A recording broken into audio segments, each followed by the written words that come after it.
Around 1200 AD, a man named Leonard Pisano, better known as Fibonacci, discovered a sequence of numbers that created a very interesting pattern. The sequence begins with the numbers 1, 1, 2, 3, 5, 8, 13, 21, 34, and continues indefinitely. Each number is obtained by adding the last two digits together. A rectangle with a length and width of any two of the numbers of this sequence forms what is known as the golden rectangle, a perfect rectangle. A golden rectangle can be broken down into squares the size of the next Fibonacci numbers down and below. If we were to take a perfect or golden rectangle, break it down into smaller squares based on Fibonacci's sequence, and divide each with an arc, the patterns begin to take shape.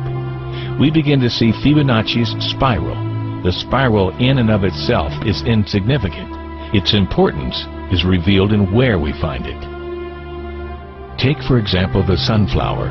The display of its florets are in perfect spirals of 55, 34, and 21, the sequence of Fibonacci. The fruitlets of the pineapple create the same spiral based on the sequence. The pine cone does the same.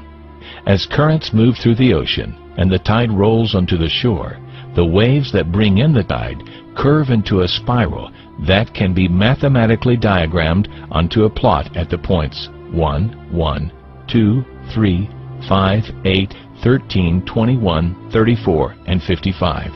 Buds on trees, sand dollars, starfish, petals on flowers, and especially the nautilus shell are formed with this exact same blueprint.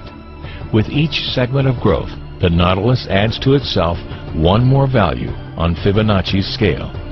This blueprint can be seen around us on a small scale every day, but the greatest example of all is directly above our heads. At an average of 100,000 light years across, even the spiral of the galaxies above us are formed with the exact design that the tiny shell is formed. This sequence or blueprint appears to be the trademark of a designer, a proof of a creator, something left behind indicating the one who was there, a fingerprint. As we scan our universe from the tiny flower to the awe-inspiring galaxy, we see the fingerprint of God. В числах Фибоначчи существует одна очень интересная особенность. При делении любого числа из последовательности на число, стоящее перед ним в ряду, результатом всегда будет величина 1,618 тысячных. Итак, золотая пропорция равна соотношению единицы к 1,618 тысячных. And we are forced to ask, who is God?